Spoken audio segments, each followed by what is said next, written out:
Now we're going to actually install the PHP and MySQL, of course, web server on the Windows platform. If you're working externally on a remote server, on a professional hosting service, for example, or you have a professional web server, it doesn't matter if it's Linux or what have you. You can actually work and develop locally on a Windows machine.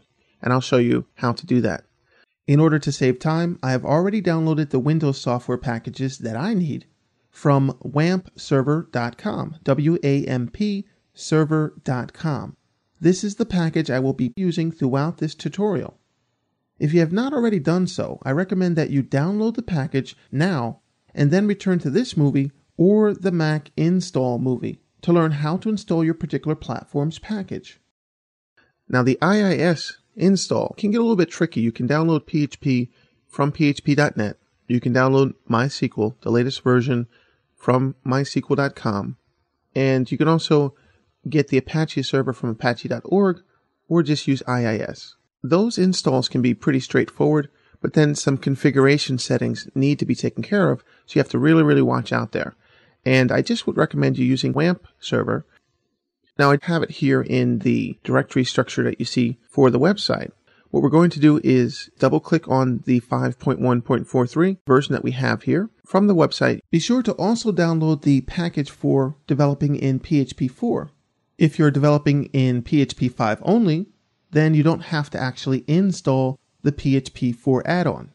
You can use PHP 5, which is the default language that comes with the overall WAMP package.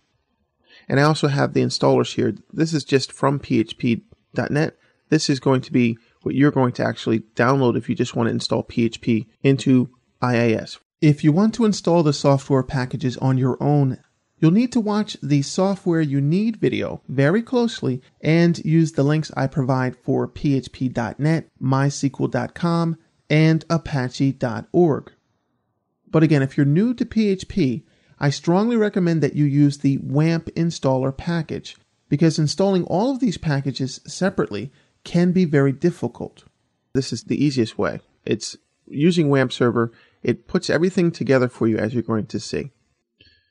Okay, the first thing we do is pick and select the agreement that we have here. You see we have Apache 1.3.33. This is actually a very mission critical web server. What I mean by mission critical is that the web server has very few bugs or problems, and big companies actually rely on this web server to stay online for a very long time without rebooting or encountering any problems. I use 1.3.33, and that's local.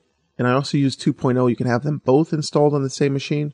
So it doesn't matter if you install it through this WAMP server. Everything's going to be separate. So you can still install other Apache servers locally. You can even install other MySQL instances local. It just uses a different directory structure, which I'm going to show you. And of course, PHP 5.03, the add-on module is going to allow you to have the 4.3 version and above, 4.3.1 or above. And so that means you can have both versions and switch really easily. I'll show you how to do that. We'll also set up PHP MyAdmin, and we'll do that later. With this overall package, you just want to keep up to date so you can download the additional package when it becomes available, and this is going to update different versions of the software. So you can see that something that's going to save you a lot of time and effort, and it's really easy. You're going to really like this. You can use the default folder here if you like. I'm going to use something on my hard disk in my program files folder. I create a separate one here. I use this program underscore files folder with that underscore character in between without a space. This is so I don't have to install this into my regular program files folder. The program files folder gets filled with all your other applications that you install, and it really is just to make things easier to find. And then you can just pick WAMP, as you see here. You need about 60 megabytes. It could increase, of course. And it already exists. It's empty, but we will use that. We'll just use the default here for the shortcuts. And we will automatically launch on startup. Not a big deal. This is definitely something you want to work with. These are all going to be services that are installed automatically on your machine, and you can manage them with ease with WAMP. It'll take a little bit of time to actually get everything to install correctly, And it's really great to do this. You're going to like it.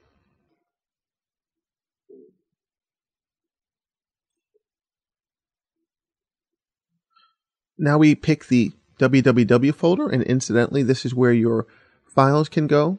This is the same program_files folder that we just previously selected. This www folder, this was created within the WAMP folder we just created. If you don't want to set up an external directory structure, I recommend the external directory structure, but you can just put them in there. But chances are you're going to want to put something else in the default or just leave it alone.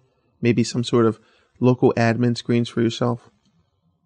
Now we're going to find the default browser, and we can go to our program files folder and find the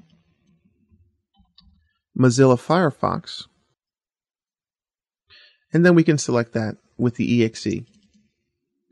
That'll be our default browser, but as you wish.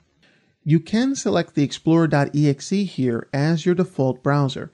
This is Internet Explorer, but you can select any browser you normally use. You just need to navigate to the program files folder of that application and select the executable .exe file. In this case, I'm using Firefox because I use Firefox as my default browser.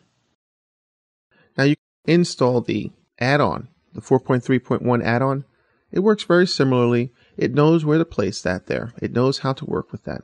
It's smart enough to know that. It's going to be another 17.5 megabytes. The other screen, we can actually just turn that off, the launch WAMP now, and we'll hit finish. Now this one already popped up in the meantime, and we can launch WAMP now. You'll see some things in your shortcut. You can have an uninstall. You might have to go to the directory where you installed it in order to uninstall it. There's a file there called uninstall. It may become necessary to uninstall the WAMP server package if you should happen to come across any undiagnosable bugs or errors. This is really typical of any software application, more so in the open source community because of the frequent updates to the software. Now what you'll have is below here, you're going to see this little odometer down here, and it might change. There's different status signs that you can take a peek at. And from there, you're going to have to change your configuration file. As you can see here, you also have the PHP-ini file and your WAMP-ini file. You can use phpMyAdmin. You can also switch to PHP4 or vice versa. You can adjust your Apache servers as you see fit.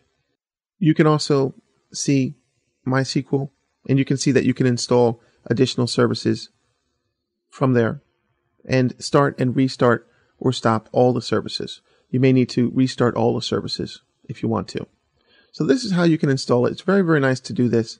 We'll look at how to set up the configuration file as well. And we'll also look more into working with MySQL and the phpMyAdmin and other features of this. So it's right there in your system tray, and it's open source. All of this is open source and really robust, and I encourage you to actually use this. So you should now have the information that you need to install the WAMP package for developing with PHP on the Windows platform. In the next movie, I'll be covering the installation of the Mac platform package.